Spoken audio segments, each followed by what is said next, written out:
صرف 39 برس کی عمر میں زہر کا پیالہ پی کر جان دینے والی دنیا کی خوبصورت ترین مصری ملکہ کلیوپیٹرا تاریخ کی شاید واحد خاتون ہے جسے مرنے کے 2000 سال بعد بھی سیلیبریٹی کا درجہ حاصل ہے۔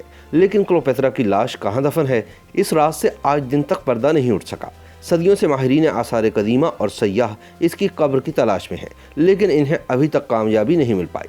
اس بارے میں چپ براؤن نے کیا خوب لکھا ہے، اوہ کہاں دفن ہے کلیوپیٹرا، کہیں بھی دفن ہو لیکن وہ ہر جگہ زیر بحث ہے۔ آج بھی جب کسی کے حسن کی تعریف کرنی ہو تو کلیوپیٹرا کا نام ہی ذہن میں آتا ہے۔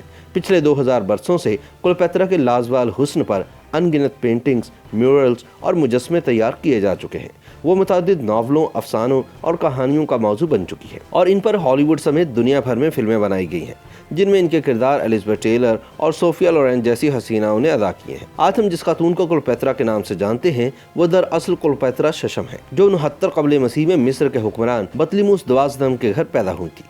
جب والد کا انتقال ہوا تو اصولی طور پر اقتدار 18 سالہ کلیوپیٹرا کے پاس آنا چاہیے تھا، مگر لوگوں کو عورت راج قبول نہیں تھا، اس لیے انہیں چھوٹے بھائی کے ساتھ مشترکہ حکمران بنا دیا گیا۔ مثل مشہور ہے کہ گڈڑی میں 2 فقیر اور ملک میں 2 بادشاہ نہیں سما سکتے، تو ایک تخت پر 2 بادشاہ کیسے رہ پاتے؟ تو پھر یہی ہوا، کلیوپیٹرا کو بھائی کی فوجوں سے جان بچا کر مصر سے بھاگ کر روم جانا اور رومن بادشاہ جولیس سیزر سے مدد حاصل کرنا پڑ گئی۔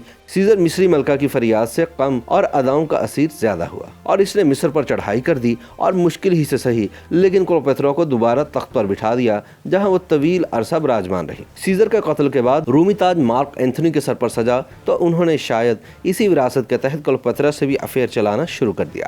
روایت کے مطابق جب باغیوں نے کلیوپیٹرا کو شکست دے دی تو انہوں نے زہر بھرا پیالہ پی کر خودکشی کر لی۔ لیکن تاریخ کی کچھ کتابوں میں یہ بھی لکھا ہے کہ کلیوپیٹرا نے دراصل خود کو سام سے ڈسوا کر خودکشی کی۔ مار دھاڑ، سنسنی خیزی، محلاتی سازشوں سے بھرپور فلمی کہانی جیسی زندگی گزارنے کے بعد مرتے وقت کلیوپیٹرا کی عمر صرف 39 برس تھی۔ لیکن کلیوپیٹرا سن 1545 سے اب تک زیر بحث ہیں اور ان کی زندگی پر 45 اوپراز اور 77 ڈرامے بن چکے ہیں۔ درجنوں فلمیں اور کہانیاں ان کے گرد گھومتی ہیں۔ کلیوپیٹرا کے لاتعداد مجسمے بن چکے ہیں، لیکن کلیوپیٹرا کا نام اب بھی بکتا ہے۔ مورخین آج بھی کلیوپیٹرا کی ذہنی قابلیت کو تسلیم کرتے ہیں، جن کی مٹھی میں دنیا کا طاقتور ترین رومن جرنیل بند تھا۔ دنیا اس جرنیل کو مارک اینتھونی کے نام سے جانتی ہے۔ یونانی مورخ پلوٹاک کے مطابق ایک نظر دیکھنے والا کلیوپیٹرا کے حسن کا غلام بن جاتا ہے۔ کلیوپیٹرا کی بات چیت عالمانہ ہوتی تھی، ٹھہراؤ اور دلیل سے وہ خود کو ثابت کرتی، لہجہ ایسا جیسے کسی ساز سے دھنیں نکل رہی ہوں۔ وہ حربی فنون سے بھی واقف تھی۔ رومن سلطنت پر قبضے کی جنگ میں وہ اینتھونی کے ہمراہ کئی برس میدانوں میں ڈٹی رہی۔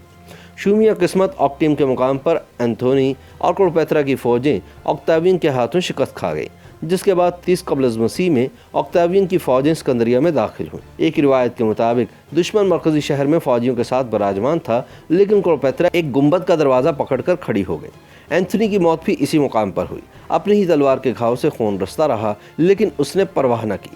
اینتھونی خون کے آخری قطرے تک اپنی کلیوپیٹرا کے ساتھ دشمن سے نبرداز میں رہا۔ بہادر مگر چلاک اینتھونی کو علم تھا کہ زخم کھانے کے بعد وہ زیادہ دیر زندہ نہیں رہ پائے گا۔ اس نے مشروب کا آخری گھونٹ پیا اور کلیوپیٹرا کی باہوں میں دم توڑ دیا۔ چنانچہ کلیوپیٹرا نے بھی زہر کا پیالہ پی کر موت کو گلے لگانے کا فیصلہ کیا۔ روم کے مورخین کے مطابق کلیوپیٹرا کا مردہ جسم بھی اینتھونی کی طرح محفوظ کر لیا گیا تھا۔ مورخ پلوٹاک کی تحقیق کے مطابق مصر کی آخری ملکہ کو اوکتاوین کے حکم پر اس کے رومن ساتھیوں کے ساتھ دفن کر دیا گیا تھا۔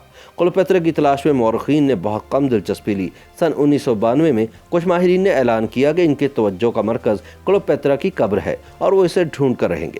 ایک فرانسیسی کھوجی فرینکیو اور اس کے ادارے European institute for under water archaeology نے قدیم رومن شہر اور میدان جنگ کے نقشوں کی مدد سے کھوج شروع کی۔ اسکندریہ کا بڑا حصہ دریا برد ہو چکا تھا، عین ممکن تھا کہ کلیوپیٹرا بھی پانی میں ہی کہیں ہو۔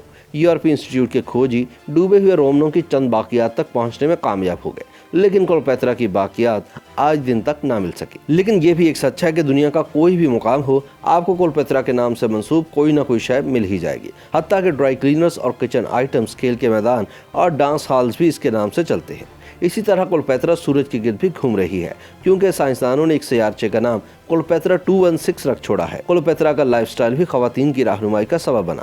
لاتعداد پرفیومز اسی کے نام پر بیچے جا رہے ہیں۔